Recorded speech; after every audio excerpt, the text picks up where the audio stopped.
Okay, so people are starting to come in.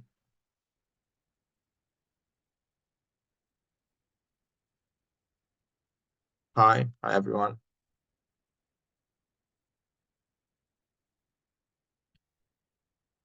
So then I think I'll share my screen with the Menti and I'll let you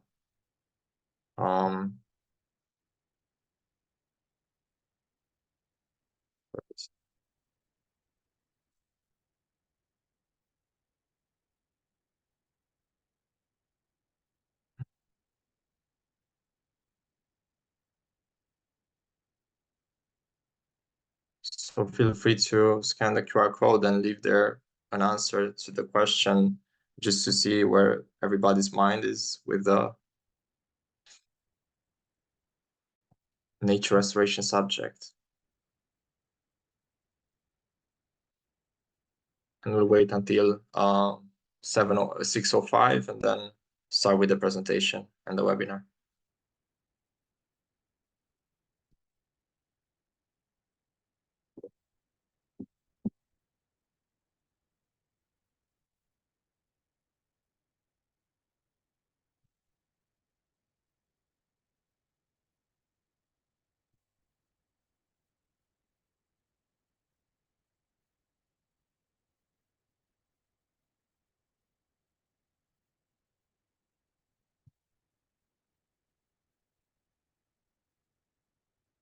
Adrian, we can see your screen, but it's like in a Zoom. Yeah. Can you try? I left it in a Zoom just so that people can scan the QR code and then I'll show the answers at the end.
So we'll wait for 2 more minutes, just that other people are coming in as well, and then we'll begin.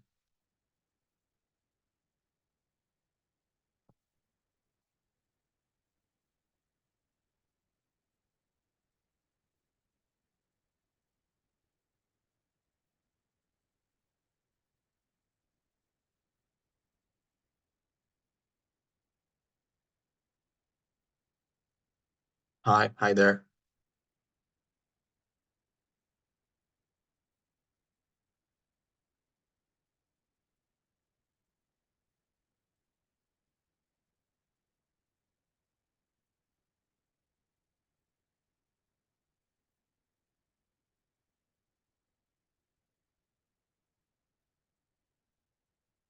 Okay, so then maybe just to zoom on the answers. The question was, what comes to your mind first when you hear nature restoration? And I left multiple responses just so we can see multiple perspectives. So we see biodiversity, wildlife, of course, rivers. We'll be talking about rivers today. Failure, okay, yeah. It's been a failure in some part, at least at the European level. Rewilding, healing, fundamental, yes, it is. And I think it should unite countries like the European Union does. So I like the answer. Okay. So I think we'll start by sharing the presentation now, and then people will join us in the meantime. But yeah. So hi everyone, my name is Adrian Pope. I'm the Nature-Based Solutions group co-lead together with Milena. And today we are presenting you the webinar on empowering youth to be change makers in their own communities and get involved in nature restoration. Webinar that has also been prepared with the help of the Nature Restoration Group. And we're delighted to see you here today. So just a quick 1 minute answer on when you think about GCE, we're the largest coalition of youth-led networks in Europe, and GCE aims to create a platform for the youth to advocate for a just and green transition in Europe. So advocacy has always been a strong suit on our part, and we plan to inspire that also to you.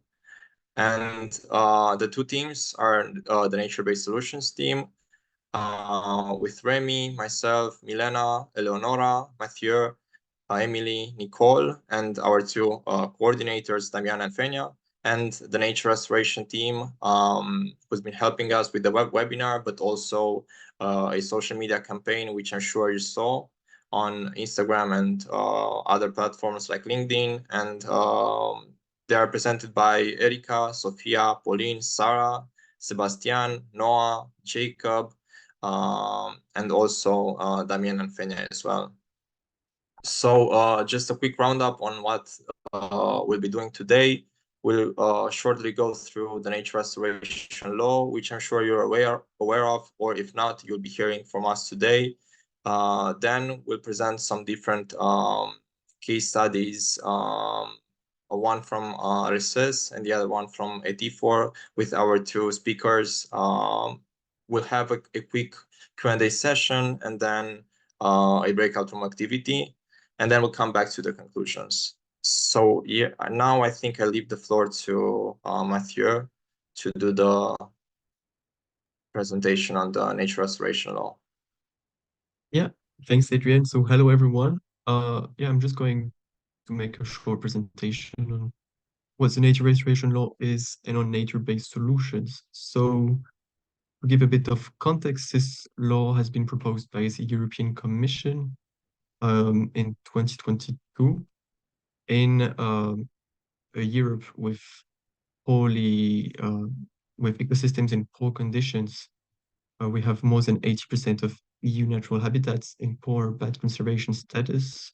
You have this figure on the right of the slide where you can actually see different type of habitats. So for instance, coastal habitats, bogs, miles, and fens, which are kind of peatlands, dunes, forests, or the worst affected. And of course, poor ecosystems leads or is one of the reasons for poor conservation status of species. So 63% of species in the EU or in a poor bad conservation status. This includes pollinators such as bees and butterflies. And also, yeah, to give you a bit of context, right now the biggest pillar for nature conservation in Europe is the Habitats Directive, which was put into place in 1992, and which you might know because it has brought up Natura 2000 areas, which I'm sure you heard of. Yeah. So this law aims mainly at restoring at least 20% of EU lands and sea by 2030. It has been adopted by the Parliament, but recently rejected by the Council of Europe. So still not fully adopted, and I'm sure will still take some time before it's completely adopted by the European Union, and even more time before it's included into national laws. You might think, why such a controversy? Because I'm pretty sure everyone here attending this webinar would be in favor of restoring degraded ecosystems. One of the biggest controversy points are peatlands restoration. So a few centuries ago, a lot of peatlands in Europe has been drained and turned into agricultural lands. And so as our drains, they emit a lot of CO2. And one of the point of this restoration law is actually to rewet those peatlands. And this is kind of a crucial point. Some people would argue that this threatens food security in Europe as you lose some agricultural lands.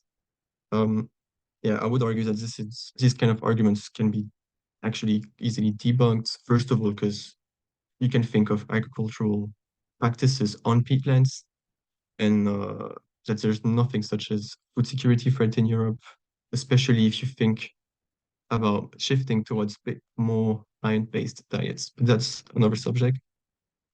But what are the benefits of this law? Well, the first benefit would just be restoring what you degraded, right? Giving back nature, uh, or proper nature. So I think this is a reason by itself. But for some people, they could also be a bit more convinced by some more human-centered benefits. So for instance, climate benefits. So this law would increase CO2 storage, increase resilience to climate change. It also has economical benefits, health benefits, reducing risk of some diseases, and even food security benefits on the long-term run, as this is mainly due to this better resilience to climate change. In this law, or at least in what is a proposal for the law today, nature-based solutions are mentioned. And indeed, today, in this context of both biodiversity and climate change crisis, it can be hard sometimes to find solutions which are at the crossroads between like preserving ecosystems and fighting climate change at the same time. And I think this is where nature-based solutions are good at, is that they actually have this ability to address the dual challenge and both challenges at the same time. To clarify what nature-based solutions are, yeah, you can, perfect, thanks. So there are many definitions from European Commission or IUCN, which in different words say more or less the same thing. So I will focus on the three characteristics. First one being implying natural features and processes. Second one, NBSs are action-oriented. And third one, they provide specific functions that we call ecosystem services that I'm going to detail a bit more in the next slide. So we've already actually mentioned a bit ecosystem services with the benefits from this law. So these are services which are brought by nature, by ecosystems to human societies, kind of for free, like they're just brought by us.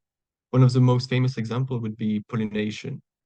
I think more than 75% of our crops depend or relies on pollination.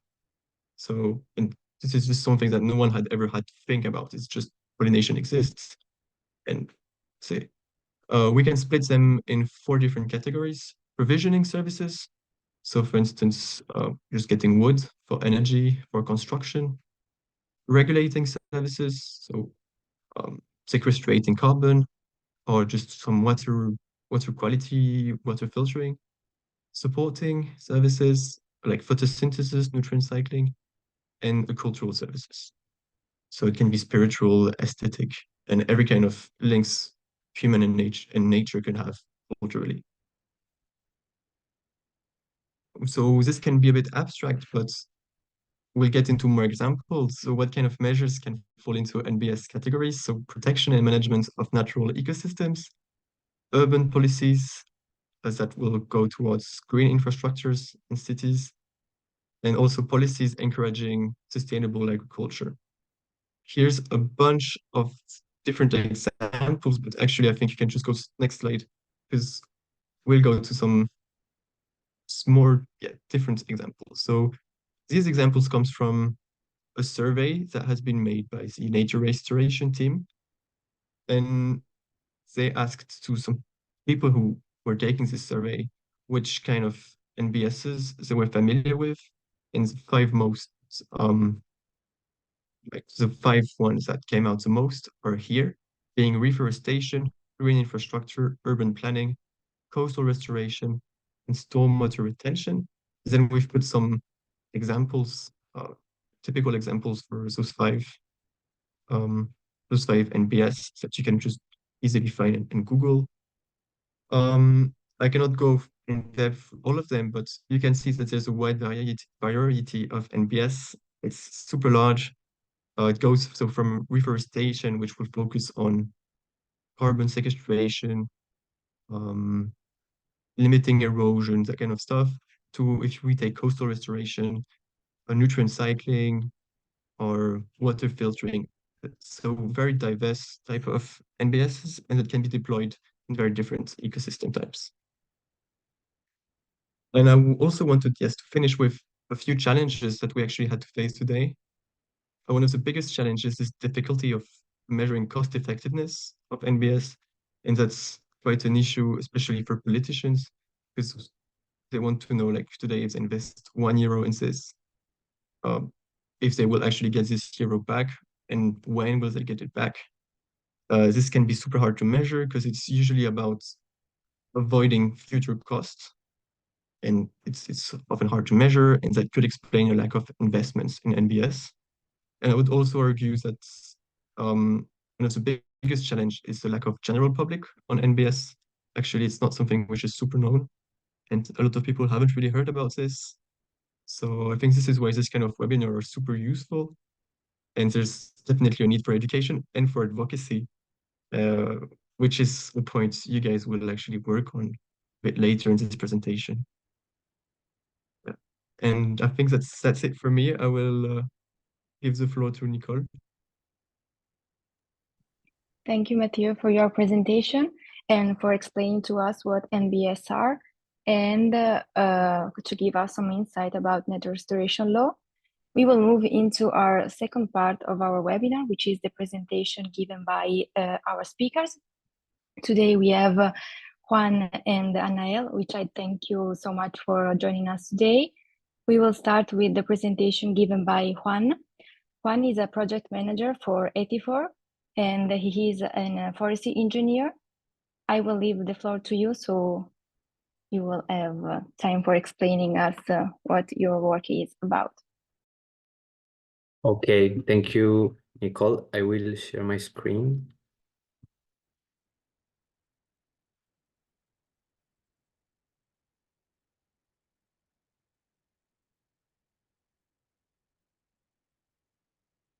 So you should see it in presentation mode, right? Yep. Okay, so hi everyone, nice to meet you. I hope you're well. I am Juan Diego Restrepo.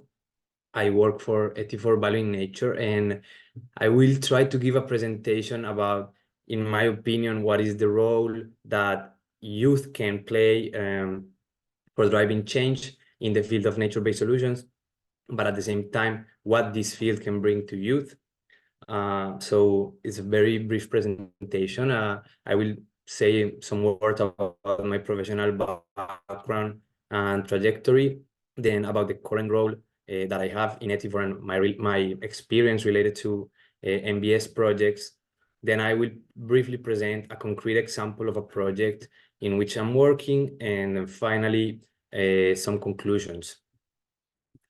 So to start, I am Colombian and I am 31 years old. So I hope that I still classify as a young person. I don't know, I feel like I am the oldest person in this webinar, but I think I'm young. As you said, I am a forestry engineer from the National University of Colombia. Then I worked for some years in my country, and then I decided to come to Europe to study. I studied a master's in sustainable tropical forestry in the universities of Copenhagen and Padua. This was a master's belonging to the Erasmus Plus program that I think no longer exists, but now it's called Global Forestry or something like that. But there I got the chance of meeting amazing fellow students, very enthusiastic about the same topics, and also amazing professors there. So after I finished my thesis and I graduated, I started working for Etifor, which is an Italian environmental consultancy company that can be classified as a nature-based enterprise, because one of its objectives is to help actors from different sectors, so private, public, to start putting nature at the center of their decisions. So I think that pretty much fits with the definition of a nature-based enterprise. The motivation for creating Etifor was basically the current environmental situation where we are not doing well as society. I must say that I think we have made some improvements, but still 6 out of the 7 planetary boundaries have been exceeded. And this, of course, creates huge disruptions, both for the natural environment, so degradation of habitats, etc., but also huge amount of social and economic losses, that can be translated. I must also say that Etifor was funded by a group of young people. So at the time, these were 3 PhD students with around 27 years old, who were supported by some professors. So, at that young age, they said, they bet on this kind of topic, and they said, let's create a company. And now Etifor is 13 years old, so also an example of what youth can achieve. And I also must say that the average age of the Etifor is pretty low. It's around 33 years old, and every day we are increasing the team, and a lot of young people it's arriving with brilliant ideas and a lot of ways to contribute. So in Etifor, basically we could summarize what we want to do is to contribute to society to achieve a nature positive future. So this, of course, brings us very close to the nature-based solutions world, right? So we work with forest owners, helping them improving their practices on the field, helping them achieving certification of sustainability standards, for example, the Forest Stewardship Council one. We also help private investors to private companies to invest in nature-based solutions in their pathway of mitigating and compensating their impacts, for example, also to help them make more sustainable their supply chain, so track every step of the supply chain and see that there's no deforestation associated, etc. And we also do a lot of research projects about nature-based solutions and other topics. And I wanted to show you, 3 aspects in which we can work with nature-based solutions. I mentioned these 3 because they are the ones where I am most familiar with, but given the importance of the concept of nature-based solution, and also given that it's an umbrella concept that encompasses a lot of smaller definitions, society can assess them through many ways. I'm mentioning here as examples ecosystem service valuation, policy analysis, which is related to assessing the environment that can enable or hamper the successful implementation of a nature-based solution, given the legal and the governance arrangements in a given setting, and also the development of business models and funding for nature-based solutions, because as you said before, there's a gap for biodiversity financing. Going concretely to a project in which I work, I wanted to present you the Lenses project, which is a research and innovation project funded by the Prima Foundation, a 3-year project to be applied in 7 pilot sites across the Mediterranean, whose objective is not directly related to nature-based solutions, but more about another concept, which is the water, energy, food ecosystem nexus. And to understand what this, how this nexus works to allow sustainable management in a changing future, right? But Etifor's role in this project was to try to put nature-based solutions in the map of decision makers and of the pilot sites leaders, and say, maybe these kind of solutions can help you with your challenges of droughts, food security, flooding, etc. So concretely, the work that Etifor did along with other partners in the project was to develop a framework, which we called the Business and Governance Model Framework for Nexus nature-based solutions, but basically what this is, it's a roadmap for any user, decision makers, farmer, academia, etc., to start thinking on how can they start a nature-based solution project from scratch, starting from its rationale, and start to building the case, let's say, for a potential to apply for potential funding, or to, you know, develop its own business model, find investors, etc. So I wanted to show you just 2 of the 9 modules. I won't go through all of them, of course, but just again to show you how MBS can be approached from different perspectives. So the first one is about governance and stakeholder engagement, because it's important to know that when we speak about MBS, we cannot only speak about the actual implementation in the field, so the tree planting or setting aside the field for rewilding or restoring the rivers, but also seeing what key stakeholders think about these processes, and also what the law is telling me about whether are these processes viable or not. So a matter of acceptance and governance for a successful application of the MBS. And I think this has been brought up because main actors pushing the MBS agenda, such as the Commission itself, but also IUCN, you know, want these processes to stand over time and not fail because of a very top-down approach, let's say. So that's why this is one of the dimensions where we can analyze MBS. So this was one model. The other model was about analyzing the benefits and the cost of MBS to provide financial information to decision makers. So here we applied one of the modules in one of the projects pilot, which was the Kiliaris Basin in Greece. We tried to conduct a cost-benefit analysis. So for this, we needed to assess the benefits of a potential nature-based solution, which was river restoration, I think, through buffer strips and planting along the margins of the river. So we simulated the benefits in terms of 2 ecosystem services. We chose moderation of extreme events and climate regulation. For this, we used different tools. One of them was the Invest software that I don't know if you know it, but other ones were Excel and some other tools. And at the same time, we identified the costs of implementing these nature-based solutions, so we could conduct the cost-benefit analysis and provide information in financial terms.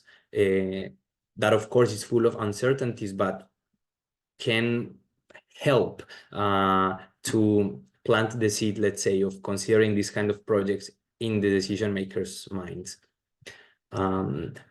Finally, to conclude, I wanted to say that in my experience, what I see is that the topic of MBS is really well positioned now on different political agendas, and this means that there is plenty of projects now emerging about nature-based solutions from different perspectives, and at the same time, this means that there are more and more job opportunities for young people to engage.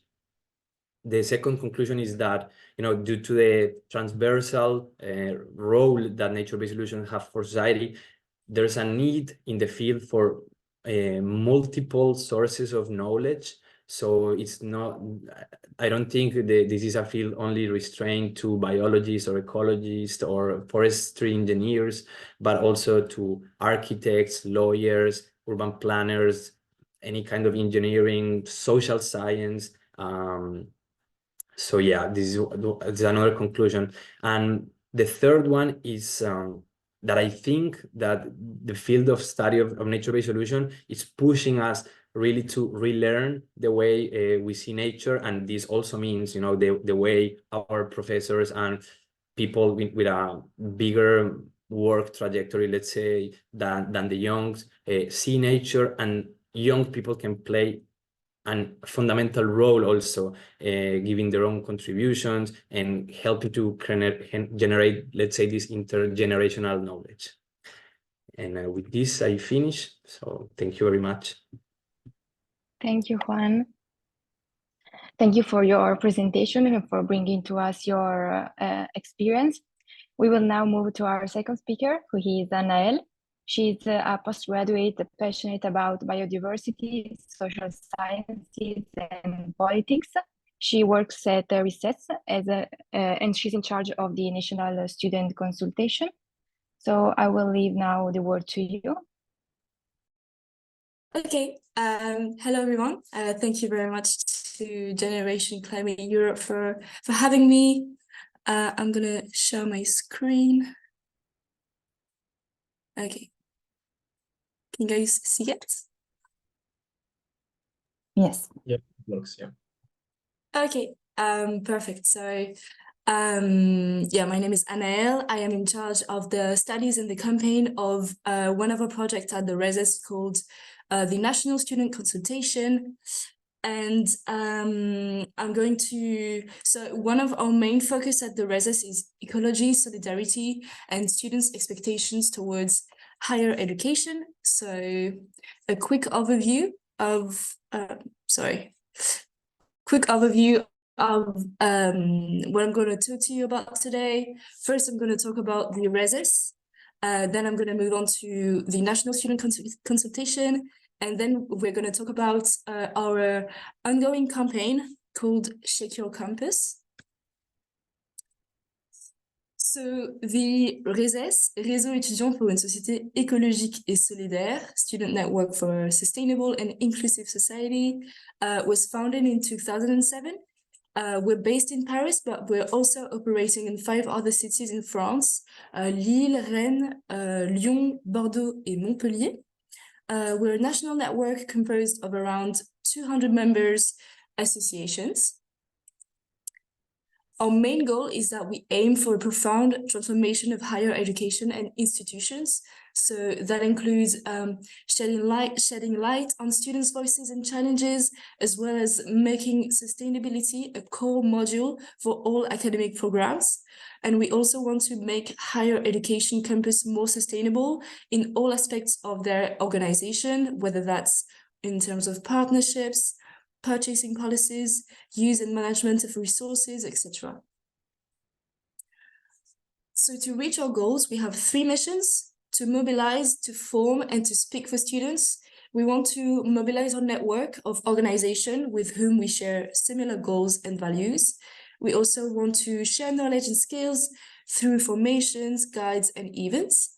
And we also do advocacy, so we are advocating to authorities, institutions, and higher education for social and climate justice.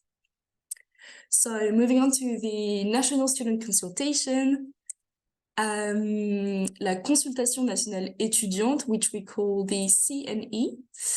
It is an online questionnaire for all students on the French territory. It is operating through a non-purposive sampling methodology, so we have to straighten the data for it to be representative of the whole French population. It takes place every 3 years since 2008. So our last edition, last year in 2023, was our 6th edition. So this national student consultation allows us to draw a landscape of students' opinions and lifestyles relating to sustainability, solidarity, and higher education, and also how it evolves through the years, as we do it every 3 years. It also helps us to shape our actions by identifying ongoing issues and challenges, as statistics can help us to demonstrate the relevance of a topic in our actions. So our last edition allowed us to identify 3 main profiles. There's supposed to be a chart here, but I don't know why it's not here. We identified that the vast majority of students can be qualified as ecoactive. They represent 60% of the whole sample. They are conscious, sensibilized, and most of them are active for the environmental cause. We have a subgroup of passive students. who are interested in the cause but are less politically engaged and are limited to a set of constraints such as time or budget. And it also depends according to the socio-demographic background of the student.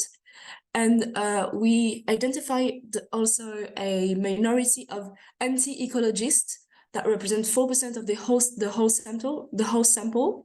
I didn't say it, but the whole sample we received around 15,000 responses.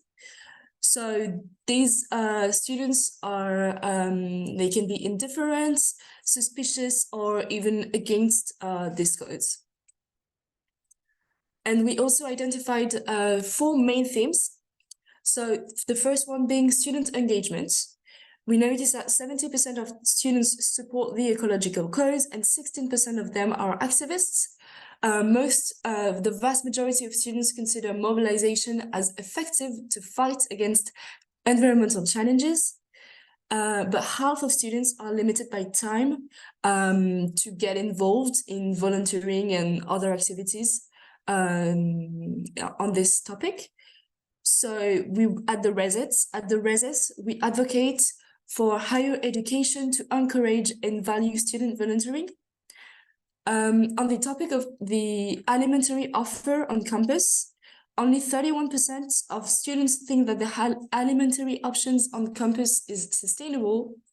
So we're advocating for higher establishments to be helped via a financing plan to transform their alimentary offer on campus for it to be more sustainable, healthy, and accessible for all. On sustainable campus, we noticed that students demand a strong commitment from institutions. 91% believe their campus isn't engaged enough to become sustainable. So we recommend obtaining the DDRS, which is Sustainability and Social Responsibility labelization, in order to guarantee the integration of sustainability within campuses. And on ethical partnerships, the vast majority of students consider it relevant for companies to adapt their economical model to integrate ecological challenges. So we want higher education to limit their partnerships with companies that are harmful for the environment and instead prioritize virtuous and ethical structures. So now we're going to talk about the Shake Your Campus campaign, which is our ongoing campaign based on the National Student Consultation 2023. So the idea is to use key observations from the CNE 2023 to mobilize students on their main preoccupations. So we want to listen to students, empower them, and give them the keys to act on their campus as easily as possible. So the image shows four different visuals that we did about the 4 main themes that I've talked about previously. For each of them, we have created toolboxes, petition models, and a WhatsApp group. So for student engagement, alimentary offer, ethical partnerships, and sustainable campus, so that every student can choose which topic they want to get involved in. About the toolboxes, they aim to provide students key texts, legislations, and tools to inspire them to advocate on their campus. So we really summarized each text and described how they can use it to advocate and who they need to contact. So each toolbox is composed of laws and legislations, strategic plans and reports, different kind of tools. Also examples of good practices. For example, if a campus is already labelized or is doing something that can be inspiring for students, we talked about it. And we also include some NGOs that are engaged on that topic, so that if students want to get involved, they have loads of inspirations. the key idea is to really give the keys to students and to do the work for them so that it's easy for them to do advocacy on their campus. And a big aspect also of this campaign is the mobilization. So we created 4 WhatsApp groups so that students who want to get involved on one of these topics can just join the WhatsApp group to get inspiration, to share experiences, and also to speak about ongoing actions. We have students who are doing advocacy on their campus or are advocating for more sustainable campuses, and they can share experiences and talk about it between them. So we share tips, examples of good practices, and we also share resources. So yeah, it's a great mobilization tool. Just some final remarks. The ambition of this campaign is to provide students all the tools necessary for them to take action on their campus, but we don't believe it is their responsibility to do so. That's why we also advocate on our side, and we still do our job. But yeah, it's just the idea is to really give the keys to students who want to do it, and we want to make it easy for them. Yep. Thank you. Thank you, Anaëlle, for your presentation. Also, it's because really we have a common goal. This is also what we are trying to do at GC. I mean, giving to our participants and to everyone who is interested in this team, the key and tools to advocate, advocate. So we'll now move into the next part of our webinar, which is the Q&A session. If you have any question, you can raise your hand and I will give you the word so you can ask them directly to our speakers. Otherwise, you can also write them down in the chat. So if anyone has some question for our speakers.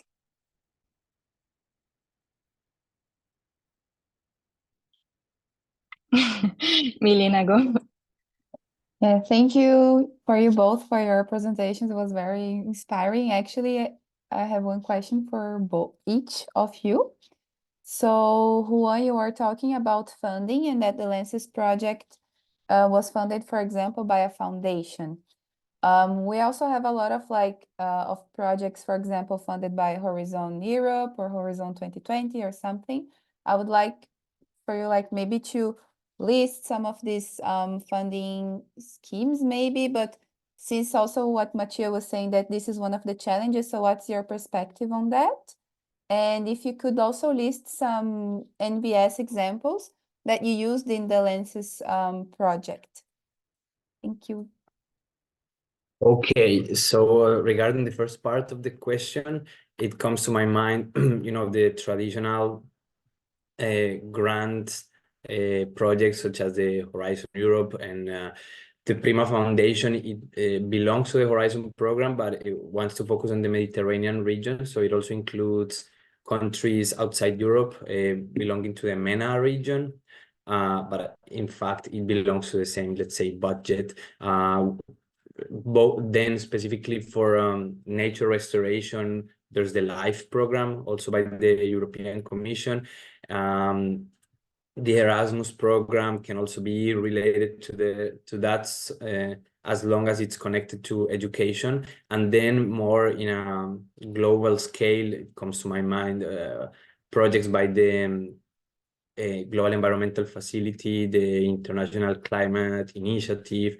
There's the Ecosystem-Based Adaptation Fund. But again, I'm just mentioning grant projects, right? So basically a kind of public funding.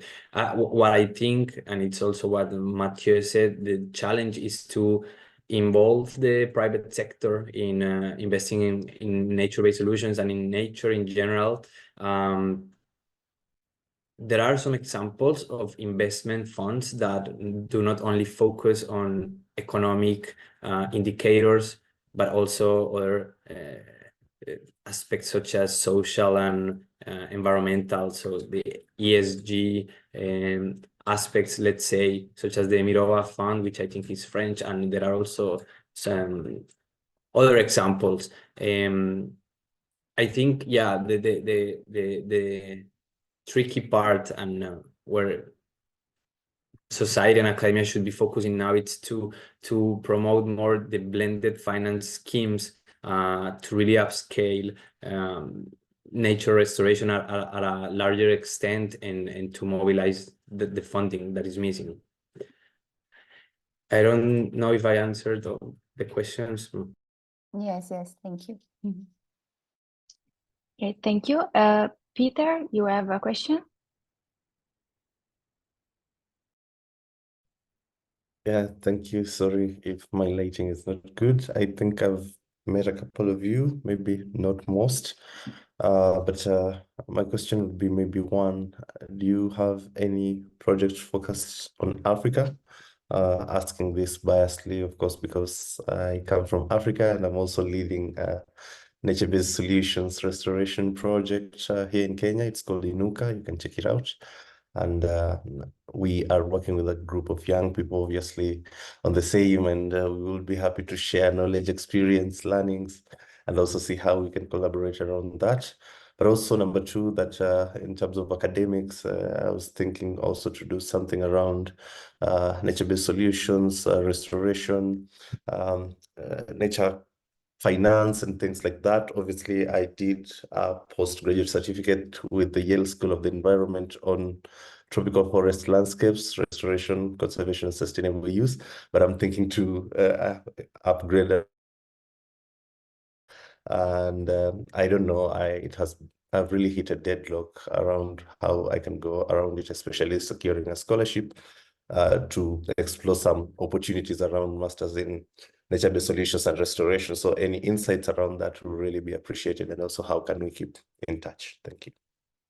Yeah, well, my answer would be, of course, please contact me. I think maybe Generation Climate Europe can share my my LinkedIn if you have it, and you can write there. We can stay in touch. Regarding projects in Africa, Etifor has been there. I haven't been directly involved in those projects, but we have worked in Sudan that I'm aware of. And we are about to start a project in Chad, assessing ecosystem services and tourism potential in a wildlife reserve there. So these two would be the examples I can give. And then regarding the study opportunity, I think also some of you from Generation Climate Europe have had a similar pathway to mine, but I applied to a Erasmus Plus scholarship. I think there's a pretty nice offer of courses related to natural resource management, so you can explore those, but there are also different kinds of scholarships for each country.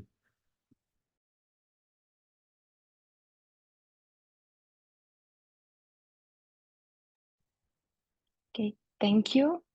Is there anyone else who has maybe other questions? Okay, Milena.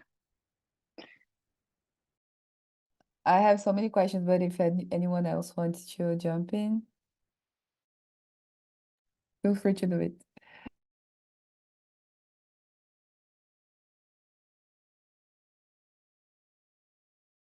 Well, if not, then I can go. Now one question for Anaëlle. I was curious to know, for example, also thinking about NBS, because I'm very NBS based and thinking about nature restoration, which is like the topic of today.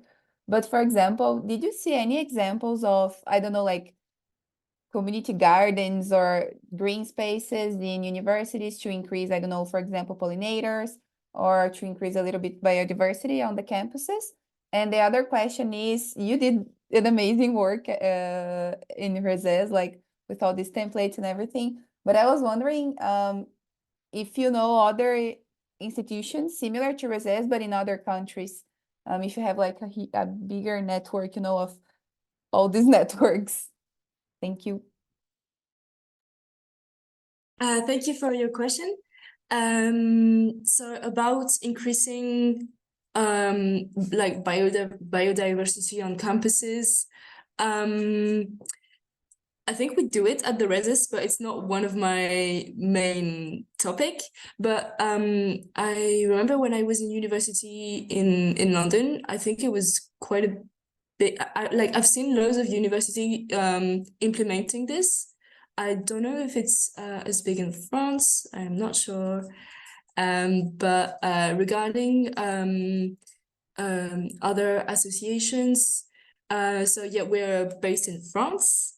We're operating on the whole territory of France. And I don't know if I have examples of other associations doing similar work at the international, but I'd be curious to know about it.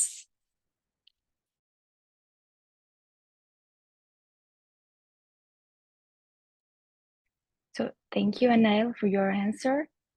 Is there any more questions?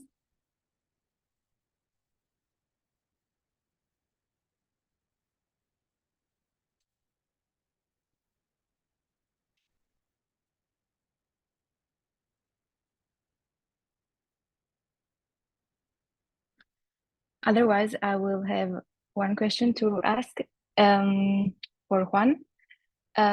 For your project, how did you involve stakeholders in the project? I mean, they were already interested in the project, or you looked for them?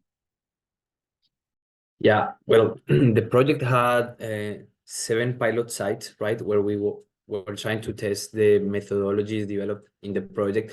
But of course, each pilot site had their own history from, before the project started. So, and this was in charge also by the pilot site leader, which in some cases were universities, some other cases were regional authorities.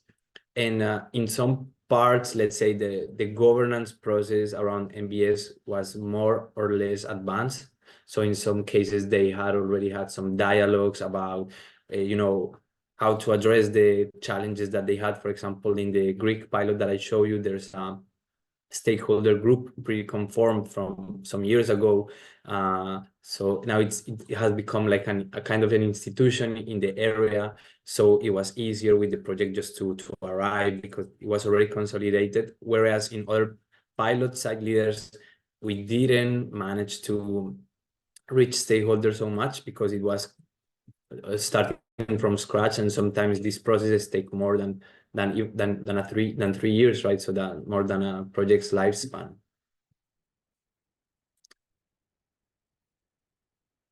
Yeah, I don't know if that answered your question, sorry. Yeah. Yes, thank you. I think we have also 2 more questions. Always for you, Juan. Noah asked, you mentioned that you falls short on 6 or 7 environmental benchmarks. Would you be able to tell us more about the benchmark that is being met? Yeah, so it's not that the EU is falling short, it's that as society, we have exceeded the so-called planetary boundaries, which is a theory formulated by the Potsdam Climate Institute and the Stockholm Resilience Center, saying that our natural system is compounded by 7 subsystems, where there's the oceans, the ozone, the CO2 that we have in our atmosphere, and I don't remember all of them right now. But what they have been trying to test is whether we are operating in a safe space, meaning that we haven't exceeded those boundaries, or if we have. And they try to update this and make pluriannual reports about this, and it shows in theory that we have exceeded 6 out of 7. So I think it's a theory to call for action, let's say. Okay, thank you. I have one more question for Anaëlle. How did you, if you were not limited by any financial or human resources, what would you be the next step to go even further in this campaign that your organization implemented? Thank you for this question. I think that's a great question.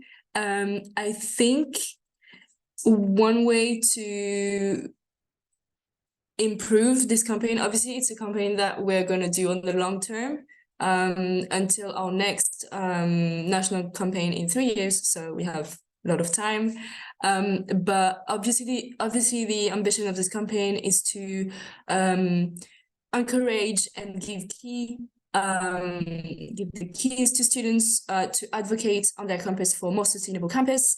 And I think one thing that could that this campaign could benefit from is maybe more mobilization, because obviously we have encouraged loads of students to take part, but one thing that we can't buy is mobilization, and I think this is the most useful thing because it directly leads to action and to change. So if there's one thing we can wish for, I think that's it.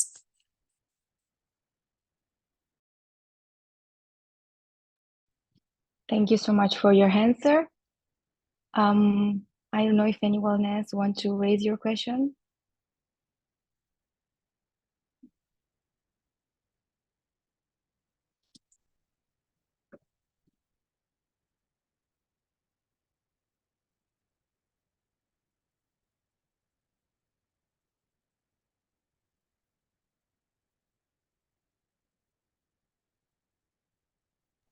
Hello, sorry, can I go? Yes, of course. I couldn't find how to raise my hand. This is so stupid.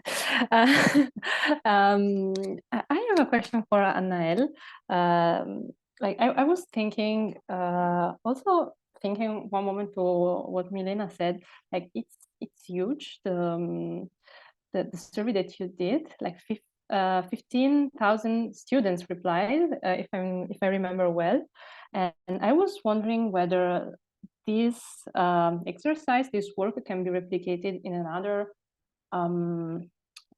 environment, like in a different place than a university, and if this could be interesting for you, or like in what kind of environment, what other place it could be interesting to do such an exercise. Yeah, I mean, absolutely. So our main area of work, if I can say, at the Reses is that we're directly working with students. So it makes sense for us to direct our survey or research towards students to see how like their lifestyle and questions about their campus, etc. But obviously, I believe quantitative data can be useful for any kind of topics, and yeah, we could definitely use this tool for a different kind of population or different kind of topics. But yeah. And yeah, sorry, like I found this really fascinating. This was just on university campuses. Do you think that you would have received, do you think that you would receive a different data if you would submit the same survey, for example, in high schools? Because we saw that for example, I missed the word, anti-ecologist was just a very little percentage, like 4%. Would this be higher, do you think, for students? Maybe, I don't know if you know this, because it's just wondering. But maybe you know something about this? Yeah, I mean, that's a great question as well. One thing we noticed is that students who are more who have higher education, for example, master's or PhD students, are generally more educated about these topics. So in general, they are more engaged and more involved in volunteering or in advocacy or all these kind of topics. So it kind of like goes gradually as education goes forward. But we also received some responses from high school students, which was not our initial target, but and yeah, like when you're in high school, you have less time, and in general, students are less engaged on this kind of topics. So yeah, it's more about as education goes, like more masters or PhD students, or even bachelors. But yeah, high school students tend to be less engaged and less sensibilized also on this kind of topics.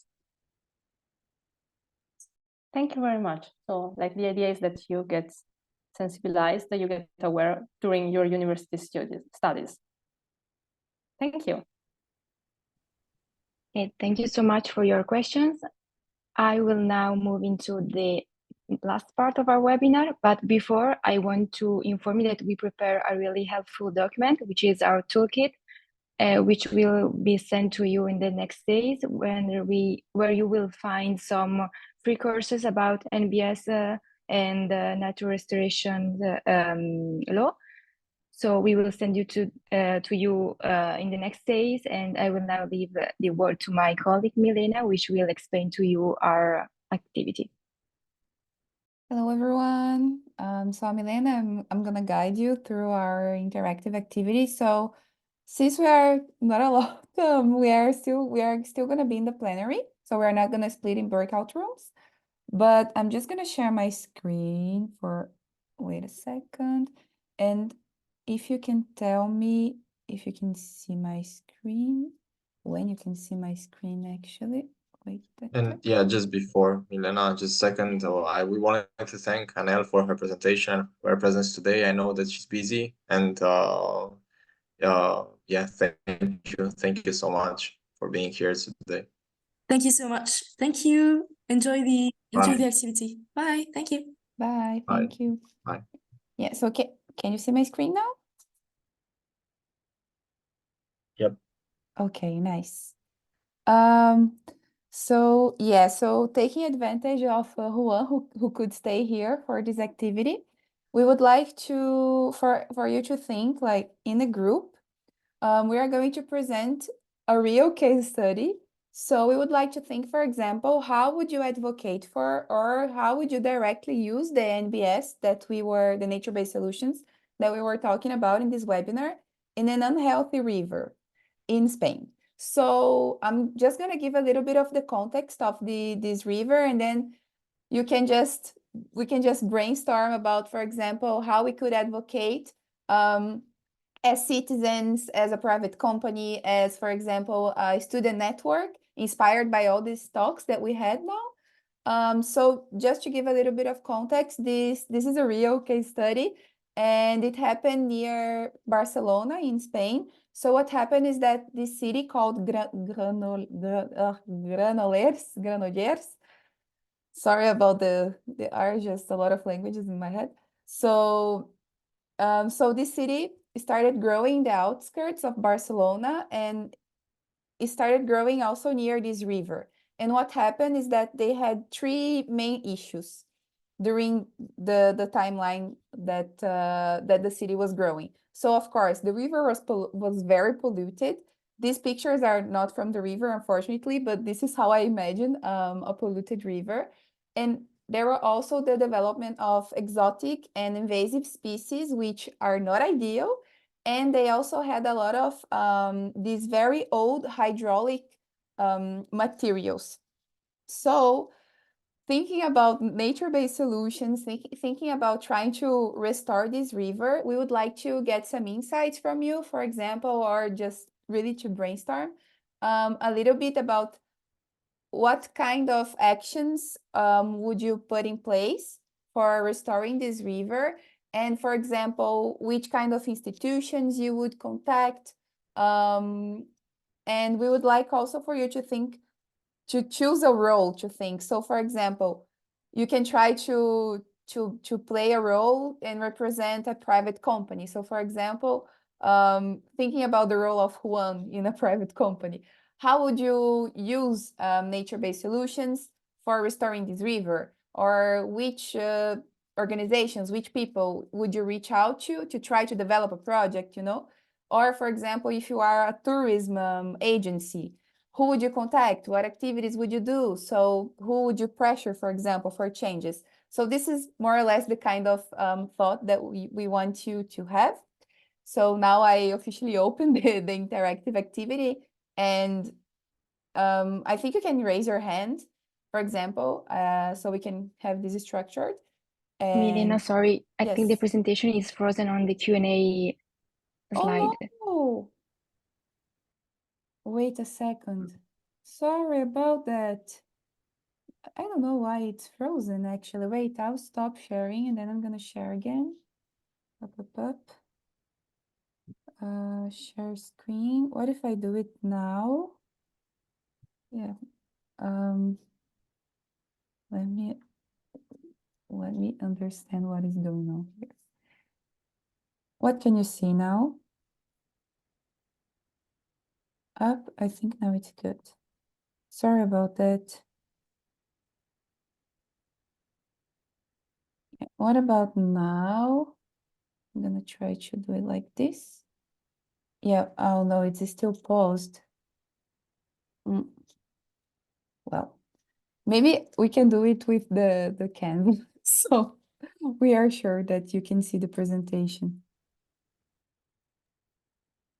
Oop. Yeah.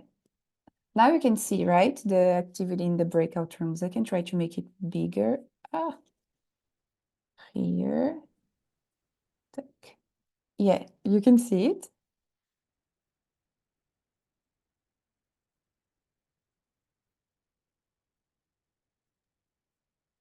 Yep. Okay. So this is actually what you were supposed to see. Meanwhile, I was talking. But yeah, so this is the context, and now you are free to bring your ideas on how to solve this issue.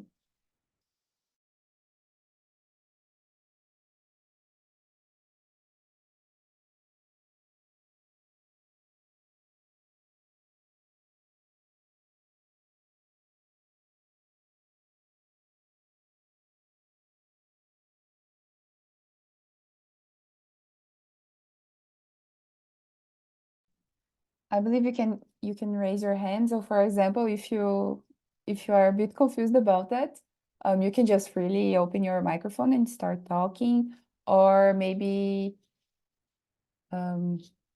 yeah, I can start, for example.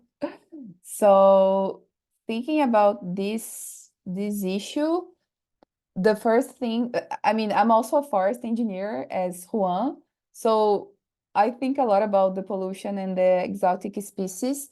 So for me, one thing would be like to pressure local authorities nearby for them to control a little bit more the expansion of the urbanization, and also to tell them and pressure them to do like restoration, how do you say, not restoration, reforestation of this area, and focusing mainly with native species. So this would be my forest engineer contribution, let's say. But yeah, excited to hear about you. What do you think?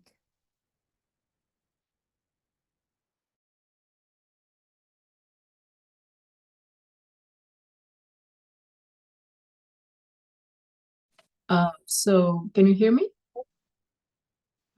Yep. Yeah, hello.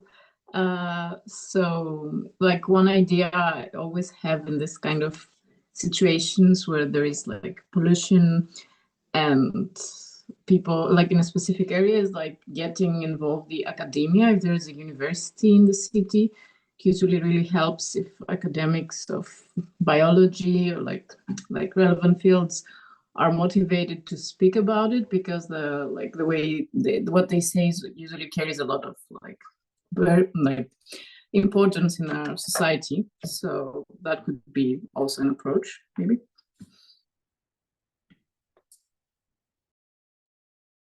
Yep, I think that's a great idea. Yeah. Maybe if you think of it in terms of private companies, if you have any questions for Juan, because as I understand he's also a bit on a rush, maybe you want to share some opinions with him about this issue. I can also say a contribution to the exercise, but it comes to my mind that this problem is not only related to restoration, but it's like an emission problem, right? Because it's about the waste management and distribution. So I think MBS also have a limited role and cannot be seen like the panacea to all the problems. So I think in this case also there's some need to better waste management that is polluting the rivers.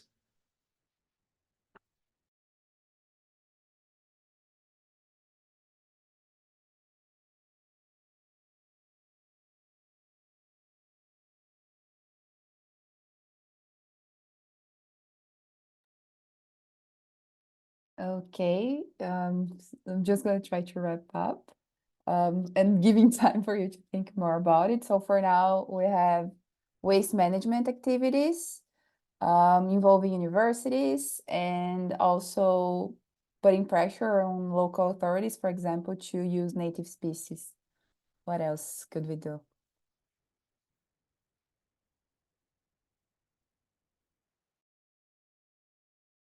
Yeah, I think that we could try and look for local stakeholders around this area, inhabitants maybe, or people using this river for leisure activities, or maybe fishers, like people doing fishing activities, and trying to gather them and see how they want to, like how they would see the becoming of the river and what opinions they have on it. Nice. Miguel, I see you raised your hand. You can go. Hello. I think a good idea would be implementing a long-term monitoring program where citizens, authorities, or even shareholders monitor the river and are aware of the river transformation over the time. And I think this information could help guide future management decisions. That's my idea. Great.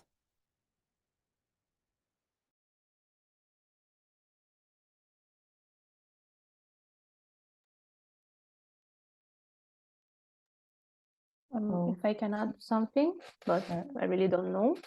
Because I was thinking, for example, where I live, there are some not NGOs, because it's very little, like let's say a group of citizens that sometimes organize like cleanups, but really they are just a group of citizens saying, hey, we should go there and do some cleanups, and they go simply.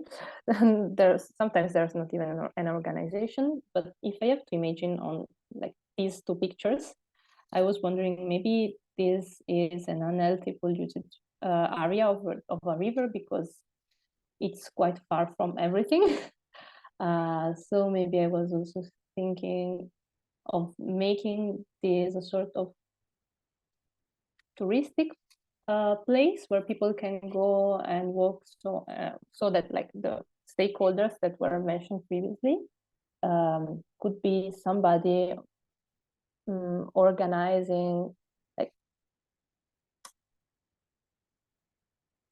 setting the place so that people would go there and the place is no more abandoned, like not mass people that go there in a mass. But I don't know if it makes sense or not. It makes no worry.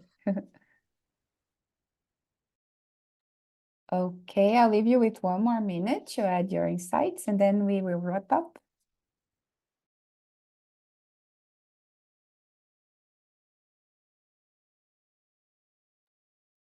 Milena, you were talking about putting pressure on local authorities. That brought to my mind maybe a bit of an aggressive way to do it, but contacting media or like highlighting this, like putting, like, for instance, that kind of pictures raise everyone's attention, even if you're not super concerned about this environment in general, you are concerned with that type of pictures. So maybe putting pressure thanks to media could be also a way to advocate. Great. I like this idea a lot. Okay, so I believe we had a very rich exchange, and now I'm going to present actually, oh, it's not here anymore. Oh yeah, I actually see it. How it happened, how it really happened. So you were talking, for example, Mathieu and Erica, you were talking about tourism, and actually it was one of their focus. So they did this network of parks around the river, and they also did these gardens and green spaces connecting connecting these green spaces actually and these parks. And so, for example, they could increase the tourism activities and make this place a more enjoyable place and more aesthetical place. They also put some vegetable gardens for citizens.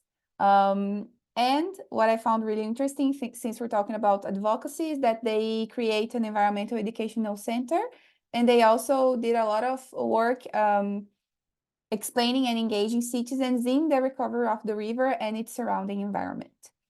So I believe that's the end of our webinar. Thank you so much for attending this webinar. Just a reminder that we will send you the toolkit with some free courses on nature-based solutions and other resources. For example, we will send a template of a letter, an advocacy letter that you can send, for example, for local authorities in your region. And we will also send the recordings of the webinar and the presentation of the speakers. So with that, we would like to thank you for participating, and that's it. Yeah, if anyone wants to add any last remarks, please, yes, you're welcome. Yeah. Let me stop sharing. And also there are positions opening in Generation Climate Europe. If you want to get involved, we're welcome to anyone, and we're waiting for you. Yeah, come to the NBS team or the nature restoration team too. Yeah, great. Thanks, everyone. Thank you. Thank you, everyone. Thank you. Thank you. Bye-bye. Have a nice evening. Bye. Thank you. See you. Thank you, guys.